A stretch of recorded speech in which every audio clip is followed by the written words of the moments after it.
It's 9:14 at night. The message says delivered, and you've already read the lowercase k 4 times, hunting it for a tone it doesn't have. Logically, you know your partner is almost certainly just busy. A calm voice in the back of your skull is telling you, "It's a text, please. It's just a text." But underneath that logic, there is a sudden, free-falling dread in your chest. Your heart is pounding like you just sprinted up a flight of stairs. Why does a flat little reply feel like the floor giving way, when some quieter part of you already knows the floor is entirely fine? The issue is that the rational voice simply cannot reach the internal alarm. This gap between logic and panic is a biological design feature. It's an ancient mechanism built into our hardware, and once you see how it was built, it stops running the show. In the seconds after your phone goes dark, a specific mechanism kicks in. This flowchart illustrates what researcher Stephen Porges called neuroception. It is your nervous system's silent, ceaseless scan of the world, asking one question below the level of conscious thought. Am I safe or am I in danger? It reads faces, it reads tone, it reads the length of a pause before someone answers. But this radar is state-dependent. When your body is already braced and primed for loss, it filters all that environmental data through a defensive lens.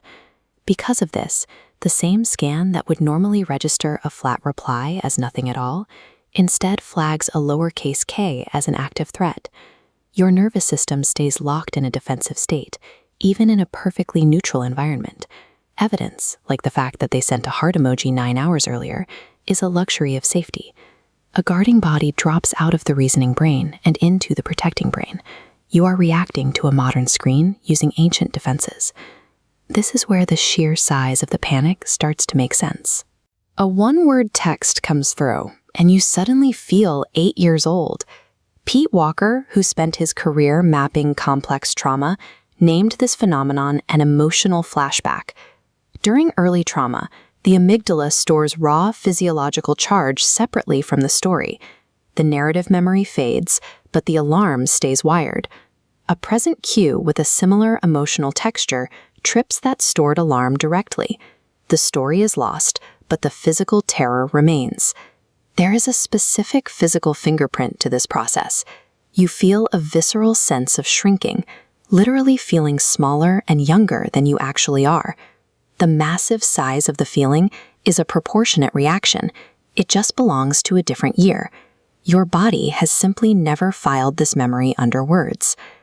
This chart displays Patel's 2022 data on attachment anxiety.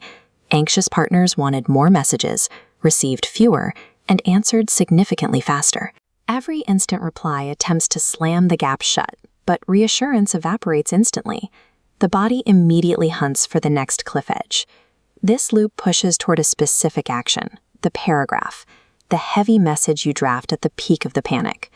Attachment researchers call this protest behavior, an escalating bid by a braced nervous system to force the other person to prove they are still there. To your body, that paragraph feels like reaching for connection, but to a flooded partner who is driving, that exact message lands as immense pressure. It feels like an emergency they didn't know they were in. And pressure guarantees a flooded person will pull further back. To you, their silence means you are losing them. To them, the silence means they finally have a minute to breathe. These are two conflicting survival strategies mistaking each other for the exact threat they were built to escape. You cannot reason your way out of a body that is convinced it is drowning.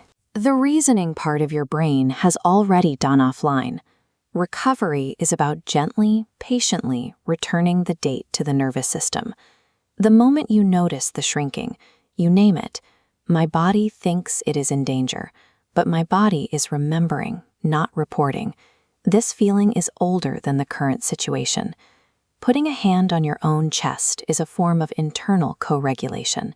It gives the nervous system something steady to hold on to. Every time you ride out a 90-minute silence without sending the panicked paragraph, you teach the old alarm something it never got to learn as a child. The silence ended. The door opened again on its own. Consistently riding out these waves retunes the entire instrument.